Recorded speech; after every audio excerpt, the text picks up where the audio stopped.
Molly, Dolly, where are you? Here I am, how do you do? Hi friends, today I went to the mall to buy a new pair of shoes because my feet grew out of my old pair. I used to only wear white sneakers, but this time I bought a pair of black sneakers. I guess taste changes as time goes by. Talking about shoes, a story pops up in my mind. Today's story is called The Elves and the Shoemaker. It is a set of fairy tales collected by the brothers Grimm about a poor shoemaker who receives much needed help from two young elves. Now let's jump into the story to find out what the elves did for the shoemaker. I have just enough leather for one more pair of shoes. I'll just cut out the leather today since I'm tired, and tomorrow morning I'll wake up early and make the shoes. The shoemaker cut the leather and left it on his work table. He then went to bed. The next morning, the shoemaker went to complete the shoes as soon as he woke up. What is this? How are the shoes all made? Honey, come over here, quickly. What's the matter? Take a look at this. The shoes are all made and ready to be sold. Are you sure you didn't make them yourself and just forgot about it? No. I only cut the leather the night before. Wow, I really have no words to say. Excuse me, are those shoes for sale? Sure they are, sir. They look really nice, and they also seem very warm and comfortable. I'll buy this. Thank you so much. I'm off to the leather shop now. With the money I made, I can buy enough leather to make 2 pairs of shoes.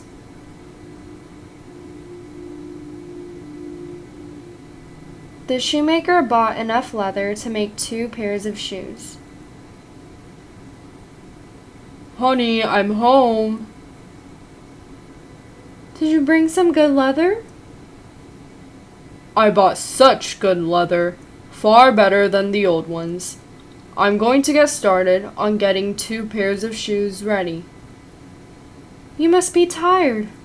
I think you should just cut the leather and finish making the shoes in the morning. Okay, I will just cut the leather today. Tomorrow morning, I will wake up early and make the 2 pairs of shoes. The shoemaker cut the leather and left them on his work table. He then went to bed. The next morning, the shoemaker went to finish making the shoes as soon as he woke up. Oh my! Honey, look at this!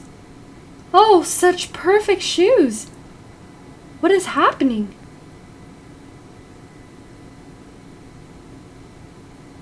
These shoes are very pretty. I would like to buy the blue pair, please. Of course. Let me pack these for you. The shoemaker and his wife were so happy. The next day, and even the day after that, new shoes were being made overnight. The shoemaker's shop was now filled with many customers who wanted to buy the shoes. How are the shoes being made every night? Someone is being very kind to us, and I think we should find out who it is.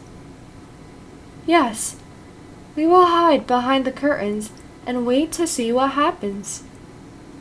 That's a good idea.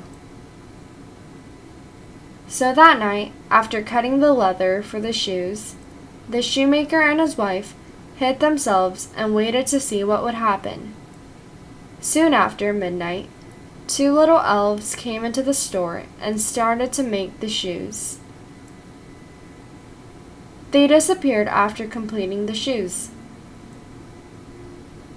Oh my, it is those little elves who have been making the shoes. Yes, they are so tiny, but what wonderful work they've done. It's time that we give them a little gift for all that they have done for us. What should we do for them? I'm going to make them tiny little shirts and pants. That's a wonderful idea. So the wife made the gifts for the elves.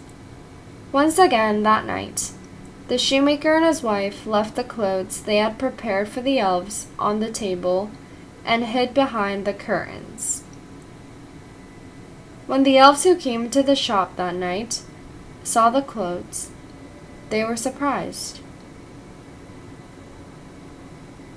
The elves put on the new clothes, and after that day, the shoemaker and his wife never saw the elves again, but they lived happily ever after. And this is the end of today's story. I'm so glad that the little elves helped the shoemaker even when no one was watching. Let's all learn from the elves and go out of our way to do nice things for others. I'm going to go look for another pair of shoes to wear next time. Bye, everyone!